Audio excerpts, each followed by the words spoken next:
कांच पर आंसू आए, कृपा करी संग लाए। किलह आज्ञा पाई, मंत्र अगर सुनायो है। गलते परगट साधु सेवा, सो विराजमान। जानी अनुमानी, ताही टहल लगायो है।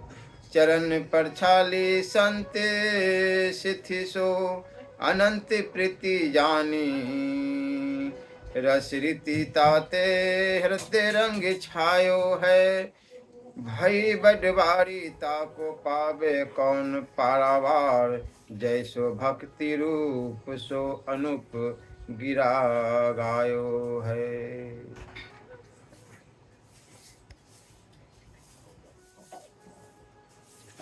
जय जय मीन बारह कमठ नरसिंह बलि बामन। परशुराम रघुवीर कृष्ण कीर्ति जग पावन। बुध कल की व्यास पृथु हरिहंस मनवंतर। यज्ञ ऋषभ हयग्रीवे ध्रुव बरदेन धनवंतर। बद्रीपति दत्त कपिल देव सनकादिक करुणा करो। 24 रूप लीला रुचिर श्री उग्रदास उर्पद धरो। जीते अवतार सुख सागर न पारावार करे। विस्तार लीला जीवन उधार को। जाहि रूप माज मन लागे जाको। पागे तहीं जागे हिये भाव वही। पावे कौन पार को। सभी है नित्य ध्यान करत प्रकाश चित। जैसे रंग पावे बित, जो पे जाने सार को। केसनी कुटिल ताई जैसे मीने सुखदाई। अगर सुरति भाई बस उरहार की। भक्त बंसल भगवान के जितने भी अवतार है, सभी शाश्वत सुख के समुद्र है। उनके नाम रूप लीला आदि का और छोर नहीं है। जीवों का उद्धार करने के लिए अवतार लेकर भगवान लीलाओं का विस्तार करते हैं। जिस भक्त का मन भगवान के जिस रूप में लग जाता है, वह उसी रूप में पग रम जाता है और उसमें उसी रूप से संबंधित प्रेम भाव जग जाता है। भगवान के सभी रूप अत्यंत अनंत सुख के सागर है। अतः प्रेम भाव की तरंगों का आर पार भला कौन पा सकता है। सभी अवतार नित्य है और ध्यान करते ही हृदय को प्रेमानंद से प्रकाशित कर देते हैं। तब वह भक्त ऐसा सुखी हो जाता है जैसे दरिद्र धन पा गया हो। पर इस प्रकार का दुर्लभ अनुभव तभी होता है जब वह गंभीर रहस्य को समझे। जिस प्रकार केशों की कुटिलता दूषण न होकर भूषण है, उसी प्रकार मीन 12 आदि भगवान के अवतार भी भक्तों को सुख देने वाले हैं। सभी अवतार नित्य एवं पूर्ण हैं। श्री अग्रदेव जी की यह सुंदर मान्यता की रीति मुझे बहुत अच्छी लगी। 24 अवतारे की यह माला मेरे हृदय में हार की तरह बसे।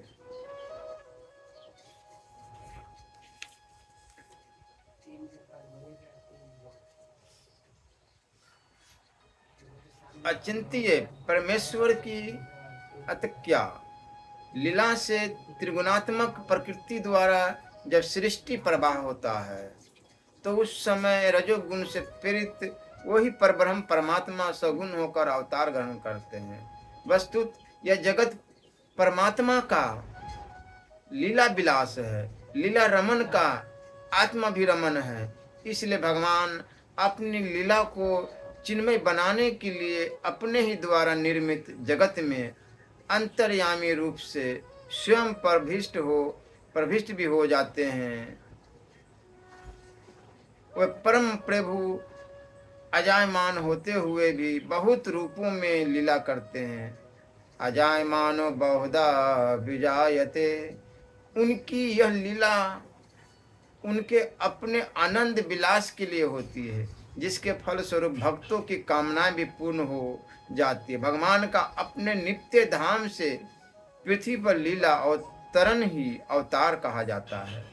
कल्प भेद से भगवान ने अनेक अवतार धारण कर अपने लीला चरित्र से सज्जन संत जन परित्राण दुष्ट दलन और धर्म संस्थापन के लिए कार्य के लिए उनके अनंत अवतार है, अनंत चरित्र है और अनंत लीलाई कथाएं हैं। यहाँ उनमें से 24 प्रमुख अवतारों का संक्षेप दर्शन प्रस्तुत किया जा रहा है। मत्स्य अवतार की कथा।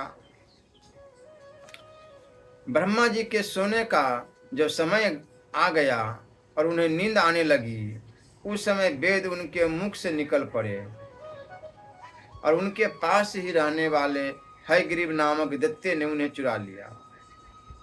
ब्रह्म नामक नैमित्तिक प्रलय होने से सारे लोग समुद्र में डूब गए। श्री हरि ने हयग्रीव की चेष्टा जान ली और वेदों का उद्धार करने के लिए मत्स्य अवतार ग्रहण किया। दरबिद देश के राज ऋषि सत्यव्रत बड़े भगवत परायण थे। कोई मलय पर्वत के एक शिखर पर केवल जल पीकर तपस्या कर रहे थे। यही वर्तमान महाकल्प में विवस्वत मनु हुए। एक दिन कृतमाला नदी में तर्पण करते समय उनकी अंजलि में एक छोटी सी मछली आ गई। उन्होंने उसे जल के साथ फिर नदी में छोड़ दिया। उसने बड़ी प्रार्थना की कि मुझे जल जंतु खा लेंगे, मेरी रक्षा कीजिए। राजा ने उससे जल पात्र में डाल दिया। उसने बड़ी प्रार्थना की कि मुझे जल जंतु खा लेंगे, रक्षा कीजिए मेरी। राजा ने उसे जल पात्र में डाल दिया। वह इतनी बढ़ी कि कमंडलू में स्थान न रहा। तब राजा ने उसे एक बड़े मटके में रख दिया। 2 घड़ी में वह 3 हाथ की हो गई। तब उसे एक बड़े सरोवर में रख दिया। थोड़ी ही देर में उसने महामत्स्य का आकार धारण किया। जिस किसी जलाशय में रखते उसी से वह बड़ी हो जाती। तब राजा ने उसे समुद्र में छोड़ दिया। उसने बड़ी करुणा से कहा, राजन आप मुझको इसमें न छोड़े, मेरी रक्षा करें। तब उन्होंने प्रश्न किया, मत्स्य रूप धारण करके मुझको मोहित करने वाले आप कौन हैं? आपने एक ही दिन में 400 कोस के विस्तार का सरोवर घेर लिया। आप अवश्य ही सर्वशक्तिमान सर्वांतर्यामी अविनाशी श्री हरि है। आपने यह रूप किस उद्देश्य से ग्रहण किया है? तब भगवान ने कहा, आज से 7वें दिन तीनों लोग प्रलयकालीन समुद्र में डूब जाएंगे। तब मेरी प्रेरणा से एक बड़ी भारी नाव तुम्हारे पास आएगी। उस समय तुम समस्त प्राणियों के सूक्ष्म शरीरों को लेकर सप्तऋषियों के समेत उस पर चढ़ जाना और समस्त औषधियों और बीजों के साथ रख लेना। जब तक ब्रह्मा की रात्रि रहेगी तब तक मैं तुम्हारी नौका को लिए समुद्र में विहार करूंगा और तुम्हारे प्रश्नों का उत्तर दूंगा। यह कहकर मत्स्य भगवान अंतर ध्यान हो गए। प्रलय काल में वैसा ही हुआ जैसा भगवान ने कहा था। मत्स्य भगवान प्रकट हुए। उनका शरीर सोने का समान दिव्यमान था और शरीर का विस्तार 4 लाख कोस का था।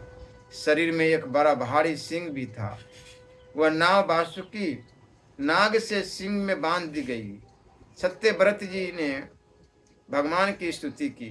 भगवान ने प्रसन्न होकर उन्हें अपने स्वरूप का संपूर्ण परम रहस्य और ब्रह्म तत्व का उपदेश किया और मत्स्य पुराण में ब्रह्मा की नींद टूटने पर भगवान ने हयग्रीव को मारकर सुरतियां ब्रह्मा जी को लौटा दी। श्रीमद् भागवत। समुद्र का एक पुत्र शंख था। इसने देवताओं को परास्त करके उनको स्वर्ग से निकाल दिया। तब लोकपालों के अधिकार छीन लिए। देवता मेरुगिरी की कंदराओं में जा छिपे, शत्रु को अधीन न हुए। तब दैत्य ने सोचा कि देवता वेद मंत्रों के बल से प्रबल प्रतीत होते हैं, अतः मैं वेदों का अपहरण करूंगा। ऐसा नीचे करके वह वेदों को हर लिया। ब्रह्मा जी कार्तिक की प्रबोधिनी एकादशी को भगवान की शरण गए।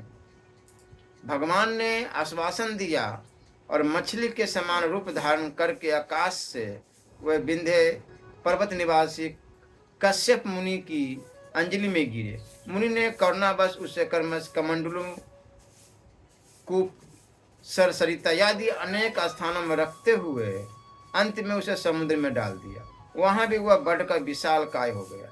तदंतर उन मत्स्य रूपधारी भगवान ने शंखासुर का वध किया और विष्णु रूप में उसे हाथ में लिए लिए वे बद्री वन में गए। वहां संपूर्ण ऋषियों को बुलाकर आदेश दिया कि जल के भीतर बिखरे हुए वेदों की खोज करो और रहस्य सहित उनका पता लगाकर शीघ्र ही ले आओ। तब तेज और बल से संपन्न समस्त मुनियों ने यज्ञ और बीज सहित वेद मंत्रों का उद्धार किया। जिस वेद के जितने मंत्रों को जिस ऋषि ने उपलब्ध किया, वही उतने भाग का तब से ऋषि माने जाने लगा। ब्रह्मा समेत सब ऋषियों ने आकर प्राप्त किए हुए वेदों को भगवान को अर्पण कर दिया। पद्म पुराण में बताया गया है, दिति के मक्कर, हयग्रीव, महाबलशाली, हिरण्याक्ष, हिरण्यकशिप, जम्ब और मय आदि पुत्र हुए। मक्कर ने ब्रह्मलोक में जाकर ब्रह्मा जी को मोहित करके उनसे संपूर्ण वेद ले लिए। इस प्रकार श्रुतियों का अपहरण करके वह महासागर में घुस गया। फिर तो सारा संसार धर्म शून्य हो गया। ब्रह्मा जी की प्रार्थना से भगवान मत्स्य रूप धारण करके महासागर में प्रविष्ट हुए और मक्कर दैत्य को थुथुन के अग्रभाग से विदीर्ण करके उन्होंने मार डाला और उपांगों से संपूर्ण वेदों को लाकर ब्रह्मा जी को संप्रीत कर दिया।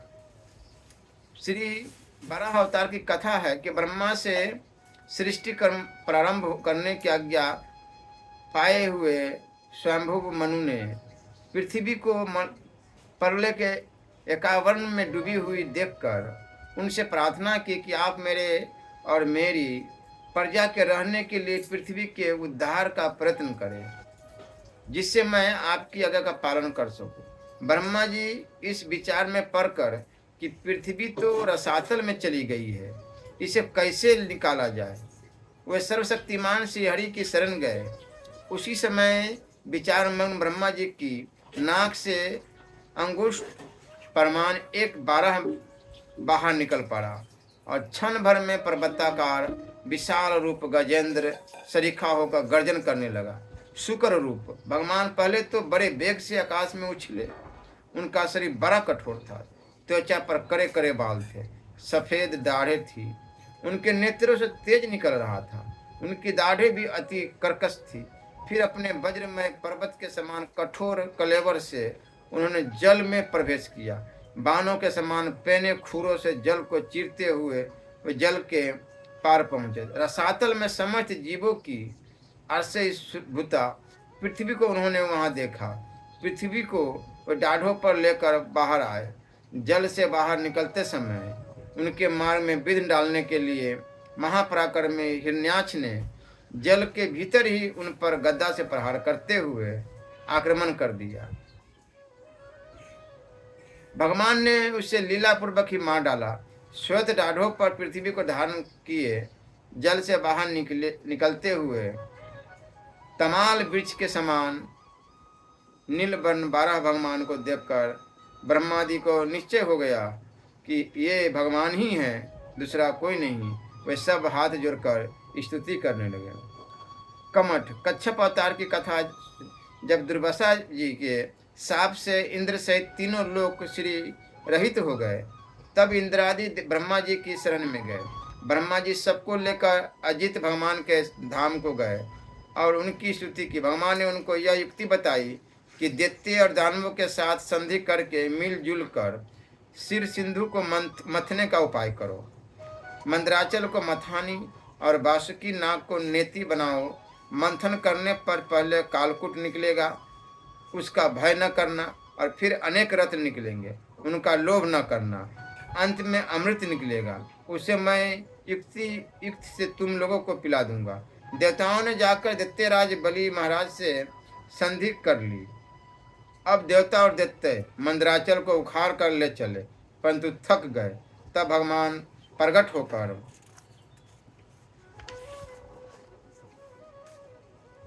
उसे उठाकर गरुड़ पर रखकर सिंधु तट पर पहुंचे। बाष्की अमृत के लोभ से नेति बने। जब समुद्र मंथन होने लगा तब बड़े बड़े देवता और असुरों के पकड़े रहने पर भी अपने भार की अधिकता और नीचे कोई आधार न होने के कारण मंदराचल समुद्र में डूबने लगा। इस प्रकार अपना सब करा कराया मिट्टी में मिलते देखकर उन सबों का मन टूट गया। उस समय भगवान ने यह देखकर कि यह सब विघ्नराज गणेश जी की करतूत है, उन्होंने हंसकर कहा, सब कार्यों के प्रारंभ में गणेश जी की पूजा करनी चाहिए। सो तो हम लोगों ने बिल्कुल भुला दिया। बिना उनकी पूजा कार्य सिद्ध तो होता नहीं दिखता। अब उन्हीं की पूजा करनी चाहिए।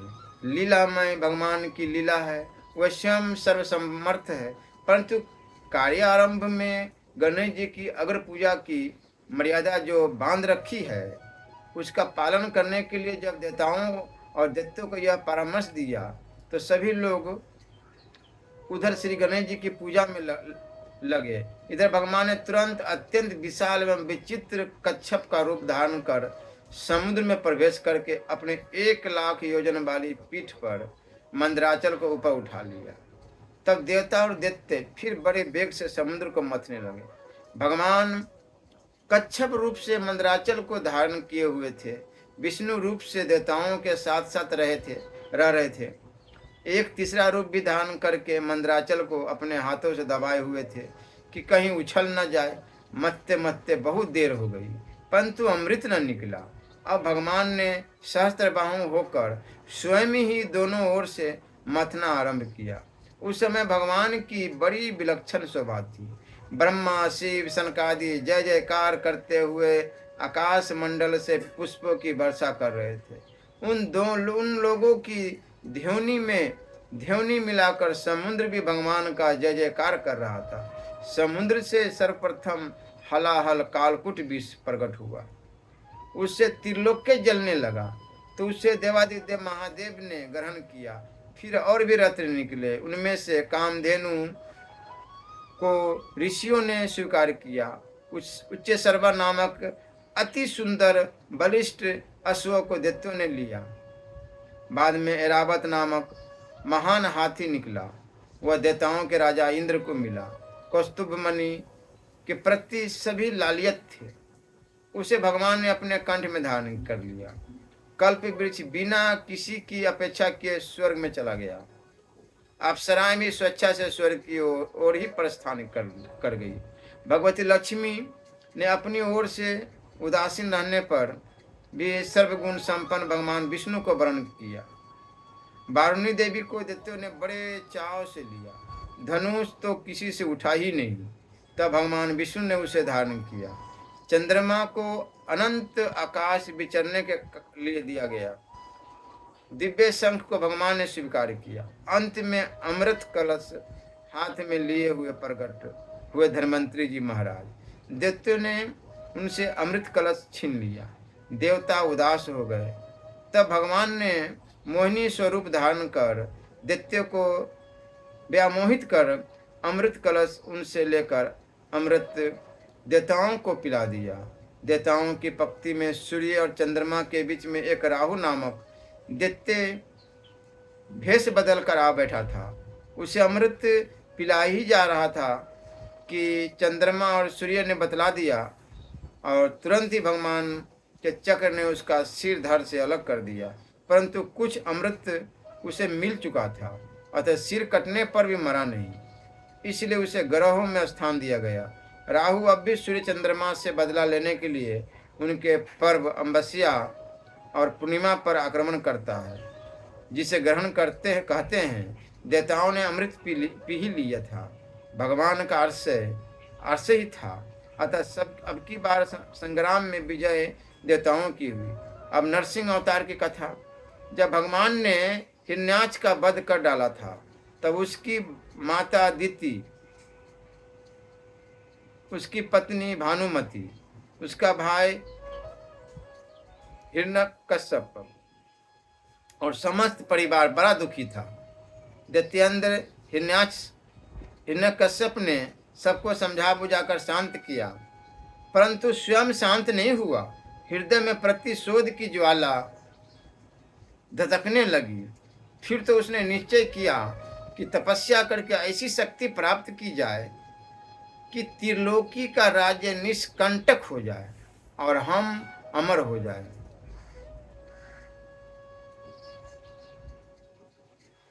निश्चय कर लेने पर हिरण्यकश्यप ने मंदराचल की घाटी में जाकर ऐसी घोर तप किया कि जिससे देवलोक भी तृप्त हो गए। देवताओं की प्रार्थना पर ब्रह्मा जी ने जाकर उससे अमर तत्व छोड़कर अन्य कोई भी मन चाहा वर मांगने को कहा। उसने कहा कि मैं चाहता हूँ कि आपके बनाए हुए किसी प्राणी से मेरी मृत्यु न हो, न भीतर न बाहर, न दिन में न रात में, न आपके बनाए हुए प्राणियों के अतिरिक्त और भी किसी जीव से, अस्त्र से, न शस्त्र से, न पृथ्वी या आकाश में कहीं भी मेरी मृत्यु न हो, न युद्ध में कोई मेरा सामना कर सके। मैं समस्त प्राणियों का एक छत्र सम्राट बनूं। इंद्रादि समस्त लोकपालों में जैसी आपकी महिमा वैसी ही मेरी हो। तपस्वी और योगियों योगेश्वरों जो अक्षय ऐश्वर्य प्राप्त है वही मुझे भी दीजिए। ब्रह्मा जी ने एवं मस्तु कहकर उसके मांगे वर उसको दिए।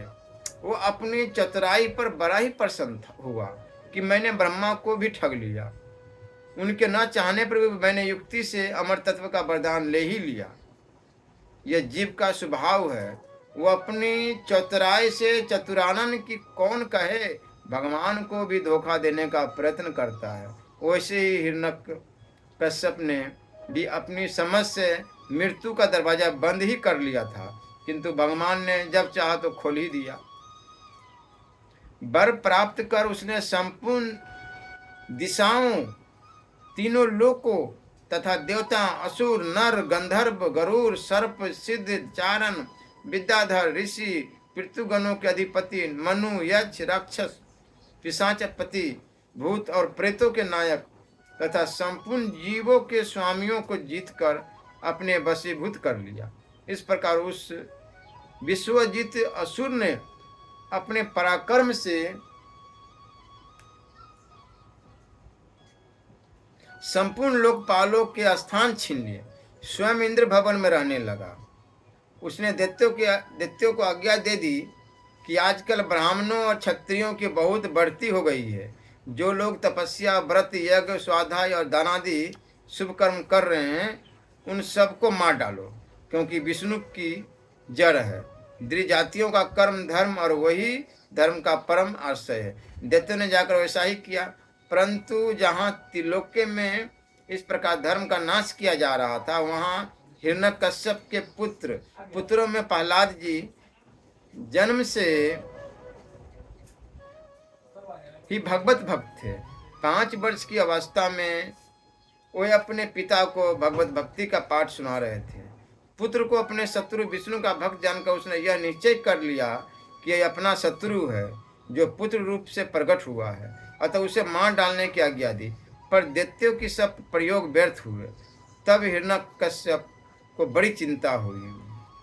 उसने उन्हें बड़े बड़े मत वाले हाथियों से कुचलवाया, 20 दल सर्पों से डसवाया, कृत्या राक्षसी उत्पन्न कराई कि प्रहलाद को खा लो, पहाड़ों पर से नीचे गिरवाया, संबरासुर से अनेकों प्रकार की माया का प्रयोग कराया, विष दिलाया, दहकती आग में प्रवेश कराया, समुद्र में डुबोया, इत्यादि अनेक उपाय कर डाले मार डालने के लिए, पर उनका बाल भी बांका नहीं हुआ। गुरु पुत्रों की सलाह से वे वरुण पास से बांध कर रखे जाने लगे कि कहीं भाग न जाए, और गुरुपुत्र इन्हें अर्थ, धर्म और काम की शिक्षा देने लगे।